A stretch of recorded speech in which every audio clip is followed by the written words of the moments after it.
Hello, this is Reverend Don Lewis coming to you from the beautiful metaverse and more specifically from beautiful Danville, Illinois, homeland of the Corellian tradition.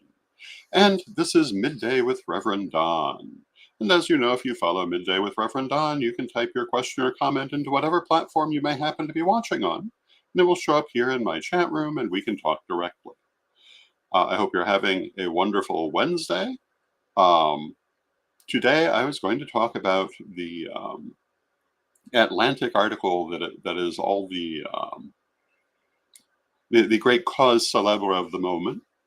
And if you're not familiar with this, there was a rather bitingly anti-pagan article run in the Atlantic magazine recently, written by the Rabbi David Wolpe, who is a fairly well-known rabbi and writer, that basically blames all of the excesses of modern culture on the return of pagan philosophy. Um, and all kinds of pagans are making all kinds of responses to this article and analysis of this article, and I'm going to leave all of that to them. I'm not going to have a lot to say about the article itself, but rather, how do we respond to something like this? It's not anything new to us. It's nothing new to our community, but it has been something we haven't seen as much of in recent years. And hello to Mary in the chat room. It's good to see you, Mary. Um, a number of people are making the comment that the rabbi seems very uneducated about the modern pagan community. I would rather go so far as to guess the rabbi didn't even realize there was a modern pagan community. Nor do I imagine that he cares. I doubt that our opinions are any interest to the author of this article. Hello to Janet in the chat room. I've heard it expressed that he is most likely using the term paganism in a non-religious sense, in more of a philosophical sense, not referencing the modern pagan community at all. And I rather imagine this may very well be true, that, again, I'd be surprised if he even knows we're here. But if we assume this is the case, whose fault is that, if not our own? This is a subject that I very often talk about. Hello to Eve in the chat room. It's good to see you, Eve. And that is carrying our own flag. If people don't know we're here, if they have no idea who we are, that's not necessarily their bad. That's our bad for not being visible, not being part of the world that we are in fact part of. It seems to me, and I've said this 1,000 times, that if we don't like the way we're portrayed in society, then we must portray ourselves. We must present our own image. We must present ourselves as we are, or at least as we see ourselves, if we hope for anyone else to see us that way as well. We cannot assume that they're going to educate themselves on who we are, especially if they don't even know we're here. And even if they do, it's not a realistic assumption. It's not a realistic expectation that they're going to do that. We must take the lead in educating society of who we are, that we're here, and what we actually do and do not stand for. Now, one of the problems with that is, I don't know that as a community we can even agree on that. And hello to Vivian in the chat room. And Vivian says, a lot of people are complaining, blaming pagans for the mess of the world. It's so weird, calling us evil devil worshippers, etc. And that comes back to what I'm saying. If they have such misguided images of us, we really need to make more of an effort to get a realistic image out there. Now, granted, the term pagan has applied to a lot of different people over a long period of time. And for better or worse, it's a relatively controversial word even within our own community. And Rather than uniting around this word, it seems like our community just keeps splintering into smaller and smaller fragments who are less and less relevant and less able to portray themselves to that wider world. Um, but nonetheless, those of us who can really need to make an effort to do that. I was speaking in an earlier program about an event that influenced me greatly very early in my pagan career, which was one of the early pagan spirit gatherings where a group of armed protesters showed up. And although there were hundreds of people in attendance, most of them ran to hide in the woods and left just a handful of elders to deal with the situation. And I pointed out in that earlier program that, going to hide in the woods is not a point of safety, because while you're hiding in the woods, you're hiding alone. And if someone hunts you down in those woods, you will have no one to help you. Um, I think it's very important that we step forward and say who we are, that we identify what we stand for to the extent that we can. And, we cannot really speak for our entire community because our entire community is simply not that coherent. But we can speak for our individual groups, and we can speak perhaps for the majority of our community. And how do we do that? We can write our own articles. I believe this was published as an opinion piece. We can certainly write our own opinion pieces and get them published in various places. We've been doing it for years. We need to do more of it. But when we do it, we need to write them convincingly. We need to write them objectively. We need to write them without excess emotion. Outraged letters are not worth the writing. No one's going to pay attention to them. Well thought out arguments are another matter. Um, I've talked about how it seems to me that people are addicted to outrage these days. And that's true in our community as across the board. But one of the effects of that is that outrage doesn't really do much except inflame the individual. It certainly does not counter an argument. It only deepens it.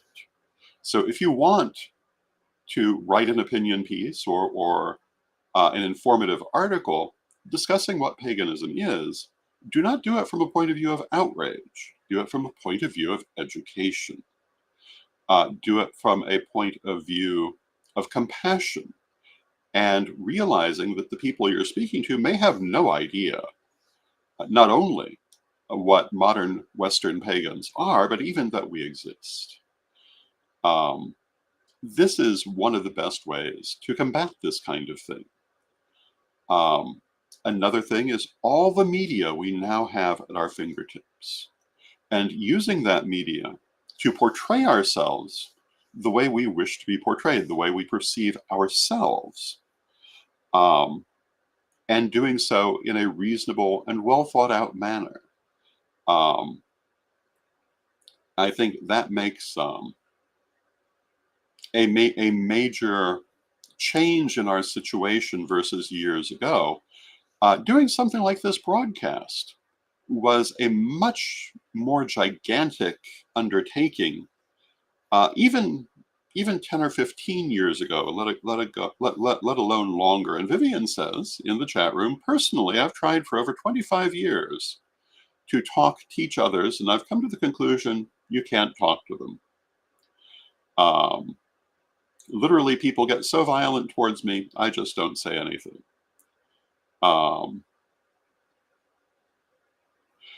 Well, I can only say I have not had that same experience. I'm sorry that you do, but but Vivian goes on to say, I don't say anything, but more articles are a great idea. And so, yes, absolutely. You don't have to enter into a personal conversation to write an article. And hello to Boris in the chat room. It's good to see you, Boris. And hello to Calvin in the chat room. And Calvin comes to us from Raleigh, North Carolina. It's good to see you, Calvin. Good to see you, Boris. There are many ways to represent our community that don't necessarily involve direct personal interaction. And writing and or broadcasting are one of them. Though I will tell you that if you're going to be a media figure, people will recognize you. Over the years, I have often appeared here in Vermilion County. I have appeared on the front page of the commercial news a number of times over the years, and I've been recognized from that in grocery stores and other places. I've appeared in papers in Chicago and other places. So if you're going to be a media personality, you are likely to be recognized. But I will have to say that for the most part, when that's happened, it's always been a pleasant experience for me. Um, Granted, I am probably a more intimidating presence than some, um, but I try not to take that point of view. I try to be as friendly and supportive as possible. And if you are going to be a media presence, that's really what you need to do. Um, if you're going to be a media presence, um, trying to correct ideas about our community and so forth, you need to pursue it um, in a personable and pleasant way, because that is the reaction you're hoping people will have. And hello to Jason in the chat room. It's good to see you, Jason. And I do love seeing everyone in the chat room. Um, I cannot speak too often about this issue.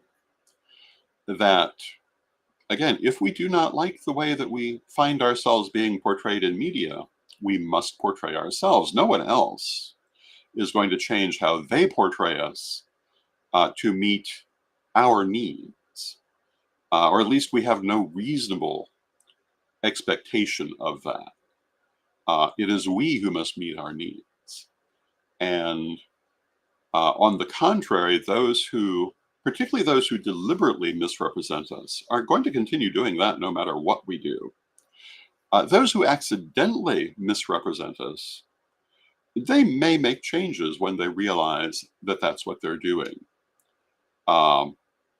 People who attack the idea of paganism, not realizing there's a contemporary pagan movement,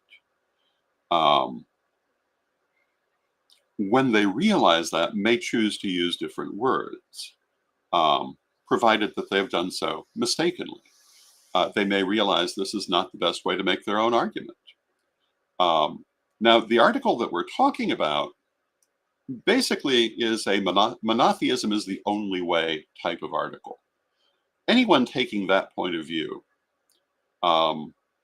isn't going to be adopting a positive attitude toward any non-monotheistic religion, and probably any religion other than their own. That is probably the problem that has caused more harm in this world in the last several thousand years than any other, although there certainly are plenty of others. And it's unlikely it's going to be fixed now.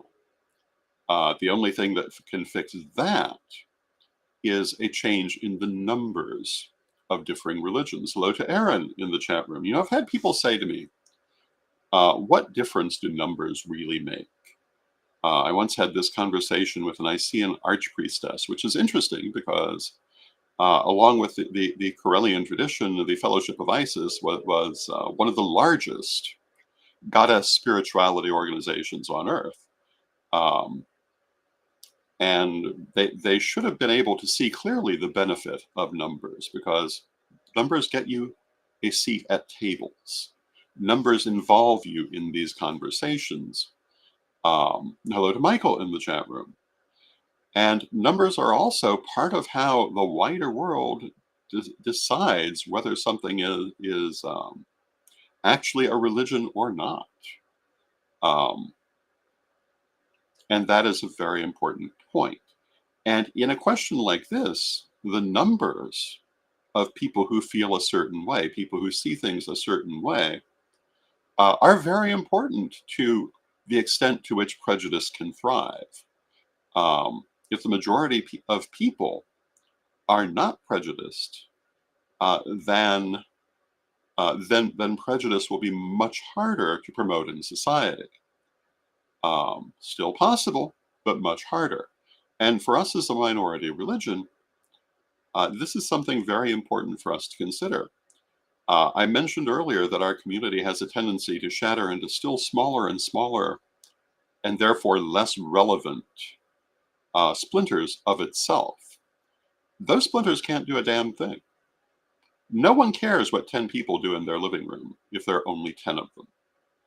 And no one is going to regard that as a world religion. We need organizations. We need people who speak for significant numbers if we're going to make any change in anything. And we also need media personalities, media work to make any kind of difference in how we're perceived. A couple of outraged letters to the editor are going to have at best a very small effect, as opposed to well thought out media campaigns portraying ourselves as we wish to be portrayed. And hello to Brian in the chat room. And, I think that as a community, we would do very well, and I've said this over the last 50 years many times, to look at other minorities who have been more successful in changing how they were looked at and following their lead. And so often it seems to me that we simply ignore these examples. But, it's always a good idea to do what works, to look at the wider society and see what works. Brian says, I'm always a fan of more thought out plans and initiative over fast emotions. And certainly in cases where you're trying to change people's opinion, well thought out plans and initiative are far more effective than emotional responses. In fact, often I think emotional responses only confirm their prejudices, lead them to think that they're dealing with irrational people, because in a state of emotion, even very rational people can sometimes come off seeming less rational than they are. Brian goes on to say, LGBTQ plus rights was a long battle for marriage. It took years of positive narration, one in the US by an older couple of women, Edie Windsor and Thea Spire. And this is exactly the kind of thing I'm referencing. If we look at the LGBTQ plus community and the ways in which they have worked to combat prejudice against them, this is a very good example of successful strategy and successful action. Obviously not universally successful, but with such deep-seated religious prejudice in the world, universal success is a bit much to ask for. It's like perfect peace, which we've discussed in several programs. You're not likely to get perfect peace, but you can get greater peace. This is something that we need to remember also. We need to be, I think, far more aware as a community that we're not a personal hobby. We are a minority religion, a group of minority religions. And even if we lose sight of that, the people who don't like us are not going to. They certainly perceive us that way. Even if we don't like the idea sometimes of responding that way.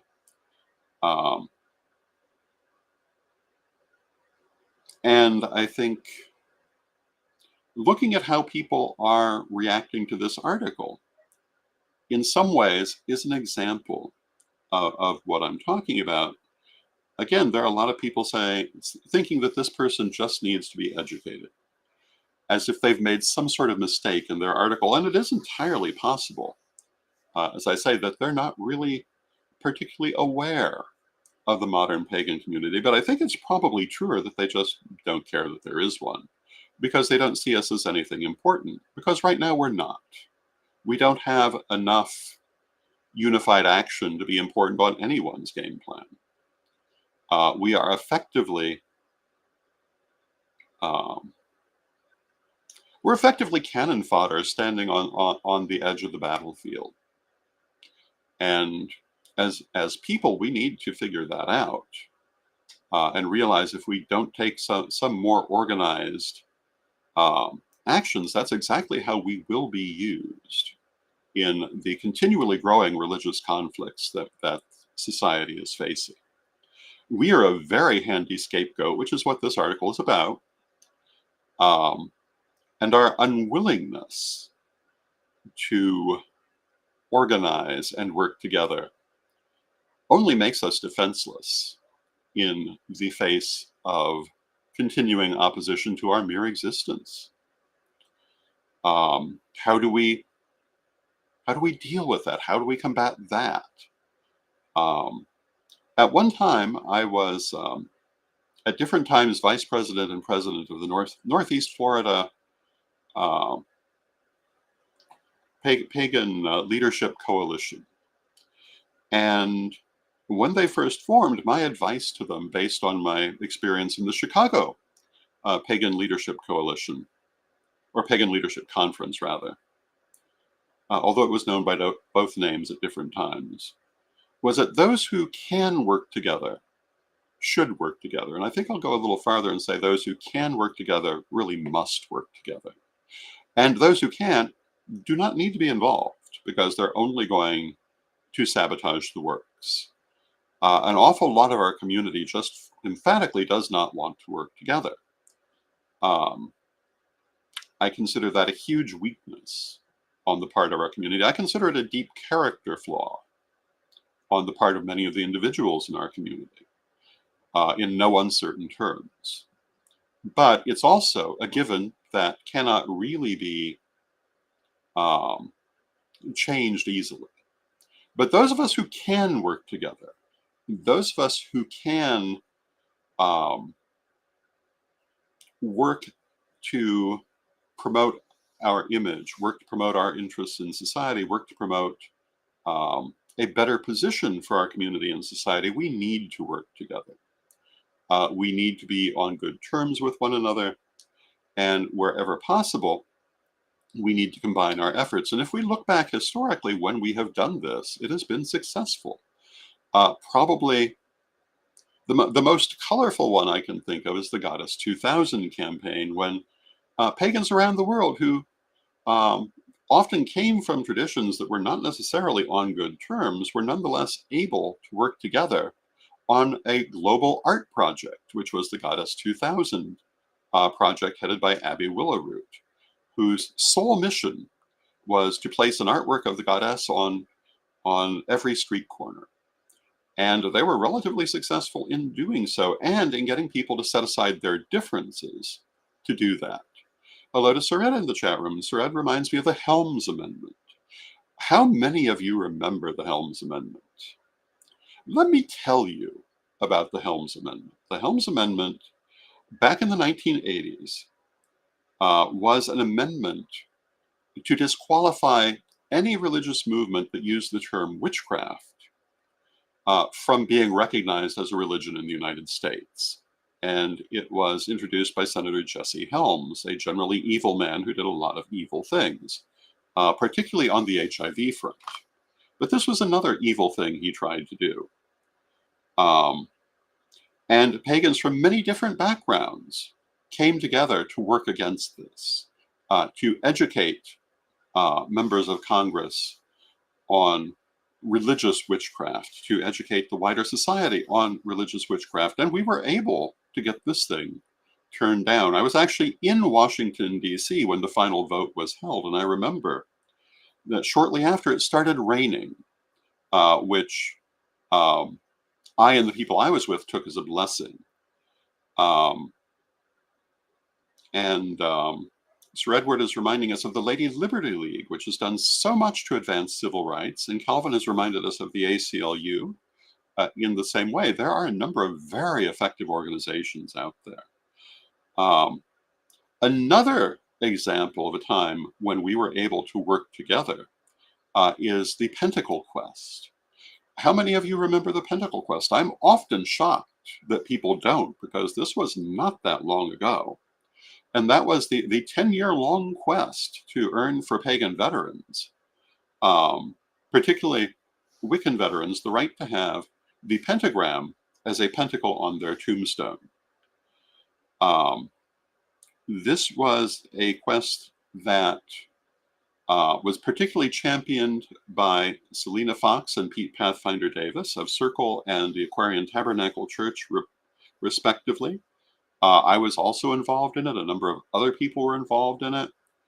And it took a long time to finally get through. And the way that it finally got through was, A, enough of us were working together to make it a newsworthy situation. And we had the good sense presented not as a matter of pagan rights, but as a matter of veterans' rights, that if you were a pagan who had served your country, of course you had the same right anyone else had to have your religious symbol on your tombstone. That was the argument that ultimately won. But the reason that argument could be made is that so many of us were able to come together and work together to make it possible. This is what comes from cooperation. This is what comes from mutual planning. This is what comes from numbers and why they're important. Um,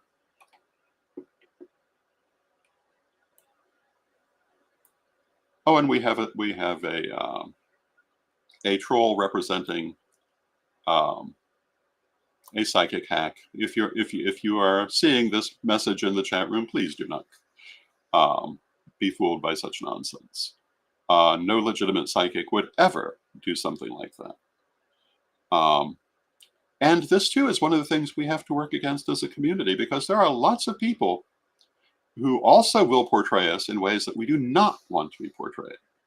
I used to work with someone who, when asked why we were so quick to step in front of the cameras, answered because there were other people we'd really not want to have in front of the cameras, and we wanted to make sure we were the ones who were there so that we could give a good image and good information.